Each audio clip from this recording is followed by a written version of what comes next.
శ్రావణ mega sale మీ CMR legacy of జ్యువెలరీలో విఏలో 50% వరకు తగ్గింపు. వివరాలకు సంప్రదించండి. నమస్తే రమ్మగారు. నమస్తే చే రమ్మగారు, కొంతమంది కొన్ని ఇళ్లలో కొన్ని మాటలు ఏంటంటే వాళ్ళు చాలా బాగున్నారు, మా అక్క బాగుంది, లేకుంటే మా అన్నయ్య బాగున్నాడు, నా దాకా వచ్చేసరికి నన్ను సరిగ్గా చదివించలేదు, సరిగ్గా పెంచలేదు, సరైనోడికి ఇచ్చి పెళ్లి చేయలేదు, కాబట్టి నా జీవితం ఇట్లా అయిపోయింది. ఎంతసేపు తల్లిదండ్రులను నిందించటం, తల్లిని ఏదో ఒకటి అనుకోవటం, తండ్రిని అనుకోవటం, లేదా అన్నదమ్ములను అనుకోవటం, లేదు అంటే చదువు చెప్పిన టీచర్నైనా సరే వాళ్ళందరికీ బాగా చెప్పారు, నాకు చెప్పలా, కాబట్టే నా జీవితం ఇలా అయిపోయింది, లేకుంటే మా బాబాయ్ ఎలా చేశాడు, ఇలాంటి మాటలు తరచుగా ఎక్కడో ఒక చోట ఏదో ఒక ఫ్యామిలీలో మనం వింటూనే ఉంటాం కదండి. డిసాటిస్ఫాక్షన్, దేనికి తృప్తి పొందరనమాట. ఏదో ఒక వెలితిని వెతుక్కొని అదే నా జీవితానికి కారణమైపోయింది అని మాట్లాడుతూ ఉంటారు.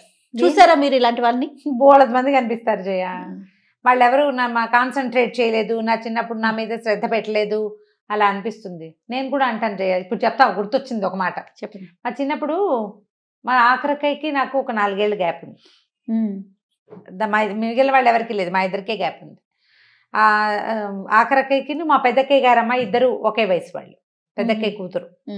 వీళ్ళిద్దరికీ సంగీతం చెప్పించేవారు, సంగీత మాస్టర్ వచ్చేవారు, ఎంత బాగా పాడేవారు. కొన్ని పాటలు ఆయన మా అక్కయ్య వాళ్ళకి చెప్తుంటే నేర్చేసుకునేదాన్ని. ఎందుకో తెలీదు వాళ్ళిద్దరికి, మా అక్కయ్య గారు అమ్మాయి పెద్దగా అసలు పాడేది కదా, అది మాట్లాడుకున్నాడు, చాలా మౌనంగా ఉండేది, నిశ్శబ్దంగా బొమ్మలా ఉండేది అంతే. మా చిన్నక్కయ్య బాగా పాడేది. వాళ్ళిద్దరికీ సంగీతం చెప్పించారు, నాకు చెప్పించలేదు. మీరు అడిగారా?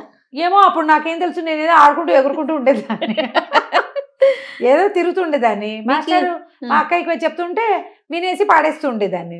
కానీ మరి మా అక్కయ్య ఒకలా పడుతుంటే నేను ఇంకోలా పాడేస్తూ ఉండేదాన్ని. కుట్టి నాన్న కుట్టి గోల్ చేస్తుందంటే కేకలేసేవాళ్ళు పోతుండేదాన్ని ఎక్కడికో ఆడుకోవడానికి. అంత కుదరలేదు. కూర్చోబెట్టుంటే నాకు కూడా వచ్చేదేమో మరి. ఇప్పుడు నాకు ఆనాడు రాని సంగీతానికి మా అమ్మనో నాన్ననో మా పెద్దకైనో మా చిన్నకైనో నాకు చెప్పించకుండా దీన్ని చెప్పించారని దాని మీద కోపమో నేనేం చేస్తాను చెయ్య. నా చిన్నతనం వల్ల, నా శ్రద్ధ లేకపోవటం వల్ల, నాకు కుదురు లేకపోవటం వల్ల కూడా బహుశా నాకు సంగీతం అప్పుడు చెప్పించలేదు. ఇప్పుడు అదే అనుకోవాలి కదా జయ. ఇప్పుడు మా నాన్న నా మీద శ్రద్ధ పెట్టలేదు అని మా నాన్న ఇష్టం లేదనుకుంటే తిట్టుకోవాలా నేను? తప్పు కదా. ఇప్పుడు మా అక్కయ్య వాళ్ళ సంగీతం నేర్చుకుని ఉద్ధరించింది లేదు, ఇవాళ నేను నేర్చుకోక నేను ఇదైపోయింది. ఒకవేళ ఉద్ధరించినా అప్పటి పరిస్థితి ఏంటో, ఎందుకు మిమ్మల్ని కూర్చోపెట్టలేదో కదా. కూర్చోలా, నేను కూర్చోలేదు. ప్రధానమైన నా పాయింట్ నేను చెప్తున్నా కదా. ఎప్పుడైనా అప్పుడు మాటలు వచ్చినప్పుడు అనుకుంటుంటాం అనమాట, మాస్టరు ఒకటి తెలుగు పాట చెప్తుంటా, జై హే ఆంధ్రమాత అని, ఎంత బాగుండేదో. ఒకటి అప్పుడప్పుడు పదాలు గుర్తొస్తాయి, ఆయన కంఠం కూడా భలే చెవిలో మెదులుతూ ఉంటుంది.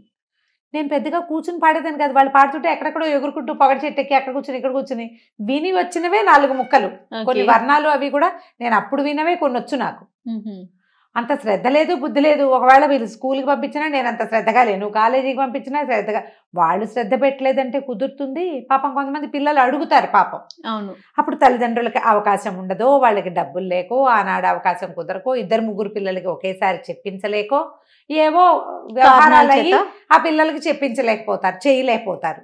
పెళ్లి సంబంధాలు పెద్దమ్మాయిలకి మంచి మ్యాచెస్ కుదురుతాయి, చిన్నమ్మాయి దగ్గరకు వచ్చేసరికల్లా వీళ్ళకి పై వాళ్ళకి ఉన్న నాటి ఆస్తిపాస్తులు కానీ అవి ఉండకపోవచ్చు. అవును. వాళ్ళకు వెతుక్కుంటూ వచ్చిన సంబంధం ఇక్కడికి రాకపోవచ్చు. చాలా కుటుంబాల్లో చూస్తాం, పెద్ద పిల్లలకి గ్రాండ్గా పెళ్లిళ్ళై ఆఖరి పిల్లలు బికమొహాలతో మిగిలిపోయిన సినిమా కథలు కూడా చూస్తాం. కాలం ప్రతిసారి ఒకేలా ఉండదు. దీనికి మనం ఎవరిని బాధ్యుల్ని చేయలేము, చెయ్యకూడదు. భారతదేశం కర్మభూమి కాదు కదా. ఇక్కడ మనం చేసిందే మనం అనుభవిస్తాం. ఒకే అమ్మా నాన్నకి పుట్టిన 10 మంది సంతానంలో మొదటి వాళ్ళ రాత ఆఖరి వాళ్ళ రాత ఒకలాగా ఉండదు. మన అమ్మా నాన్ననే, మన ఒక రక్తమే పంచుకుని పుడతాం మనం. కేవలం మన మధ్య రక్తపాశమే ఉంటుంది, కానీ మన కర్మ దుర్విపాకం వల్లే మనకి రావాల్సింది పోయింది ఉంటుంది అంతే. ఇప్పుడు మా పెద్దక్కయ్యని మా నాన్నగారు ఎంత బాగానో చూశారు. నాకు వచ్చేసరికి 12 నిండేసరికి మా నాన్న వెళ్ళేపోయారు. ఇప్పుడు నేనేమనాలి? నాలాంటి పరిస్థితుల్లో ఉండేవాళ్ళు 1000 మంది ఉంటారు. 2 పిల్లలు ఉండి నాన్న పెద్ద అమ్మాయిని ఏదైనా మంచి కాలేజీలో చేర్పించి చేయగలిగి, రెండో అమ్మాయి దగ్గరకు వచ్చేసరికి ఏం ప్రాబ్లం వస్తుందో చేయలేకపోతారు. అప్పుడు ఎవరినంట? పెద్దమ్మాయిలకి బాగా చేయలేక పెద్దమ్మాయిలు తొందరగా పెళ్లిళ్ళు చేసేసి రెండో పిల్లల్ని ఎంబీబీఎస్లు ఎంబీఏలు ఫారిన్ పంపించి చదివించడాలు, పెద్దమ్మాయికి 20 ఏళ్లకే పెళ్లి, రెండో పిల్లకి 30 ఏళ్ళు వచ్చినా దాని ఓన్ సెలక్షనే అవుతుంది కొన్ని చోట్ల. కాలం వల్ల ఇలాంటివి జరుగుతాయి. దీనికి వ్యక్తులు, నాన్నలు కానీ, మామయ్యలు కానీ, బాబాయిలు కానీ, సంసారంలో మిగిలిన వాళ్ళు కానీ, టీచర్లు కానీ కొద్దిగానే బాధ్యులవుతారు. పూర్తి స్థాయి బాధ్యత వాళ్ళది ఉండదు. దాంట్లో ఎక్కువ బాధ్యత ఒకటి కాలానిది, రెండోది మన కర్మానుభవానిది. ఈ రెండింటిని మనం మార్చలేం. అయిపోయిన దాన్ని తలుచుకుని తలుచుకుని తలుచుకుని అని అని వాళ్ళు అలా చేయలా, వీళ్ళు ఇలా చేయలా, వాళ్ళ మొహాలు మండ, వీళ్ళు దుంపలదేగా అని ఎంతసేపు తిట్టుకుంటుంటే కట్టెకున్న నిప్పు కట్టెని కాల్చినట్టుగా మనని కాల్చేస్తూ ఉంటుంది. నువ్వు అది జరిగిపోయింది నిన్నటిదే అని మనం మార్చగలమా? లేదు. రేపటి దానికి నీ సంగతి తెలియదు, ఏమవుతుందో రేపటి దాకా నందో రాజా భవిష్యత్తు చెప్పలేకపోతాం. ఈ రోజున నాశనం చేసుకుంటున్నాం, మనం ఇది పాడు చేసేసుకుంటాం కదా. ఈ రోజు నువ్వు సరిగ్గా జీవించగలిగిన ఆలోచన చేయాలి. ఇవాళ నువ్వు చిన్నతనంలో నేర్చుకోలేనివి, చిన్నతనంలో నీకు అవకాశం లేనివి, మార్చలేనివి ఎలాగో మార్చలేము. చిన్నప్పుడే చేసేసిన పెళ్ళిళ్ళు, లేకపోతే ఫెయిల్ అయిపోయిన పెళ్ళి, వాటిని ఏం చేయలేకపోతాం కదా. కానీ మనకేమైనా అంబిషన్స్, ఆశలు, కోరికలు, ఏదైనా భగవద్ దర్శనాలు, ఏదైనా చదువుకోవటం, ఇలాంటివి ఉంటే అవి మనం ఇప్పుడు చేసుకోవచ్చు. మీ అవకాశం వంతు ఉంటే ప్రయత్నం చేయండి, మీ ప్రయత్నం చేయండి. ప్రధానమైనది ఏంటంటే ఇక్కడ ఈరోజు ఇదే ఇంపార్టెంట్. నిన్నటిది నువ్వు తవ్వి పోసుకుని తలకెత్తుకున్నా మారేది లేదు. నువ్వు ఎంతసేపు తవ్వటం వల్ల తిలాపాపం తలా పిడికడని ఎవరైనా నిజంగానే నీ పట్ల ఎగ్గే తలపెట్టి నిన్ను పాడు చేయాలనే భావించి నీకు సహాయం చేయకుండా నిన్ను వదిలేసి నిన్ను నాశనం చేసేందుకు ప్రయత్నం చేస్తే వాళ్ళ పాపం తేలంతుంది. ఎంత ఉంటుంది? నువ్వు గింజంత. నువ్వు గుప్పెళ్ళు గుప్పెళ్ళు పంచుకుని అందరికీ పంచిపెడతావు. వాళ్ళు నిజంగా నీ పట్ల తప్పే చేస్తే వాళ్ళకి పడాల్సిన శిక్షని నువ్వు చెప్పి చెప్పి పల్చం చేసేస్తావు. అంతే జరుగుతుంది. అంతకంటే ఏమవదు. నీకు ఉండాల్సింది ఏమిటి? రేపటి మీద ఆశ. ఈ రోజులో బతకటం కావాలి మనకి. బీ పాజిటివ్ అని కొన్ని వీడియోలు చేశాను కదా, దాంట్లో కూడా నేను ఈ విషయం చెప్పాను. రేపు ఏం లేదు, నీకు తెలియదు అసలు. నిన్నటిది నువ్వు మార్చలేవు. ఎందుకు నిన్నట్లో బతుకుతూ రేపటిని చెడగొట్టుకుంటావు? ఈ రోజు అసలు పోనే పోయింది. ఈ రోజు అసలు లేదు. ఇంకా అంతసేపు తలుచుకోవటము, తిట్టుకోవటము, చెప్పటము. ఎవరికైనా చాలామంది సమస్యలు మాట్లాడాలంటారు జయ, అడుగుతారు పాపం నన్ను. చాలామందికి అవకాశం ఇస్తాం. మరి కౌన్సిలింగ్ సెషన్స్లా కాకపోయినా అమ్మ ఇక్కడ పెట్టండి, ఇన్స్టాలో మీ సమస్య ఇక్కడ పెట్టండి, చాట్ చేయండి, నేను చెప్తానని చెప్పేస్తా. మెసెంజర్లో చెప్తాను, ఫేస్బుక్లో అడిగిన వాళ్ళు, వాట్సాప్లో అడిగిన వాళ్ళు, ఈ నలుగురికి నేను సమాధానం చెప్తూనే ఉంటాను. చిన్న ప్రశ్న అయితే నన్ను ఇక్కడ అడగండి, నేను చెప్తాను అని. వీళ్ళకి చాలామందికి అంటే సభాముఖంగా ఇంత అందరికీ ఎందుకు చెప్తున్నానంటే మన విషయానికి సొల్యూషన్ వద్దు, మన సొద చెప్పాలి అంతే. కష్టం చెప్పుకోవాలి తప్ప దానికి సొల్యూషన్, ఎందుకంటే దానికి సొల్యూషన్ లేదనే విషయం వాళ్ళకే తెలుసు. వదిలేయటమే సొల్యూషన్. వదిలేయలేకపోతారు ఆ కష్టం. ఇప్పుడు తమకి నేను బాగా వాళ్ళకి నచ్చాను, సొంత అక్కయ్య మీరు చెప్పేసుకోవాలి. కాదు రమ్మ గారు, మీరు వదిలేయండి అని చెప్పినా వినిపించుకోరు, మీదే కరెక్ట్ అని చెప్పాలని ఎక్స్పెక్ట్ చేస్తారంటారా? అది ఆ ఆలోచన ఉంటుందా? చాలా మందికి అలాగే ఉంటుంది. వాళ్ళతో పాటు వాళ్ళకి ఎవరి వల్ల ఇబ్బంది జరిగిందో వాళ్ళని నేను కూడా తిట్టాలి. అదేలేండి. దీన్ని ఇక్కడ వదిలిపెట్టండి అంటే ఎంతో కష్టం చేయ, ఇది చాలా కష్టం. నిన్నటి దాన్ని మర్చిపోవటం, నిన్నటిని జ్ఞాపకం చేసుకోకుండా ఉండటం, బాధించే జ్ఞాపకాలని వదిలిపెట్టడం ఎంత కష్టమో జయ, ఎంత కష్టం. మనకు జరిగిన అవమానాన్ని కానీ మర్చిపోగలుగుతామా? లోపల రగిలిపోతూ ఉంటుంది. కానీ వదిలేయాలి. వదిలితేనే నువ్వు బతుకుతావు, నువ్వు హాయిగా ఉంటావు. లేకపోతే అది అనారోగ్యంగానో మానసిక జాడ్యంగానో నీతోటే ఉంటుంది.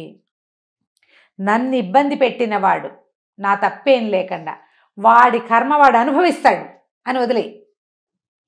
నేను ఏ పొరపాటు చేశానో, ఎప్పుడు ఏ జన్మలో ఏది చేశానో అందుకు నేను దీన్ని అనుభవించాల్సి వచ్చింది, నా కర్మ, దీనికి అనుగుణంగా నాకు ఇది జరిగింది అని అనుకుంటే తల్లిని నేర్చుకుంటారు, తండ్రిని నేర్చుకుంటారు, భగవంతుని కూడా అనుకుంటారు. దేవుడిని తిట్టేవాళ్ళు, మా నాన్నగారు చనిపోయారు, నేను అప్పటి నుంచి దేవుడిని నమ్మడం మానేశారని చెప్పారు నాకు ఒక ఆవిడ.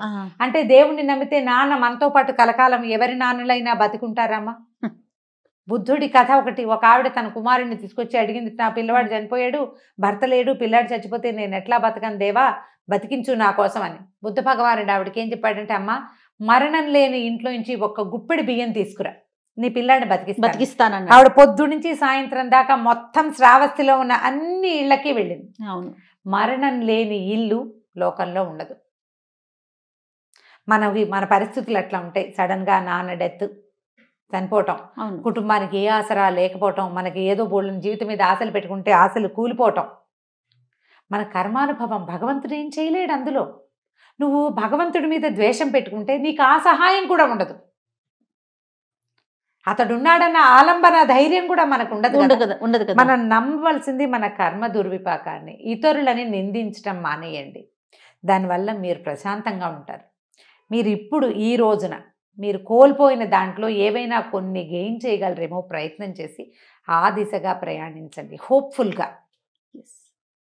అది చేస్తే ప్రశాంతత వస్తుంది. ఎవరిని వాళ్ళు ఎలా చేశారు, వీళ్ళు ఎలా చేశారు, వాళ్ళు సరిగ్గా చేయలేదు అనేటప్పుడు నేనేమైనా సరిగ్గా ఉన్నానా అనేది ప్రశ్నించుకోండి. నేనున్నానా సరిగ్గా, నేను చేసేది కరెక్టేనా, లేదా నేను ఇప్పుడైనా నేను సరిగ్గా, వాళ్ళు ఎవరో సరిగ్గా లేదు, నేనైనా సరిగ్గా ఉంటాను. మన వైపుకి ఆలోచనే రాకపోతుంది అమ్మగారు. అలా రాదు చేయాలి. లోక సహజమైంది. దాంతో ఉక్రోషంతో మనం ఆలోచించలేకపోతాం. మెయిన్ అది. దాన్ని తగ్గించుకునే ప్రయత్నం చేయాలి. సరిగ్గా ఆలోచించండి. మనదైన పాజిటివ్ సమాజాన్ని సొంతం చేసుకోండి. సూపర్. Thank you. నమస్తే రమ్మగారు. నమస్తే.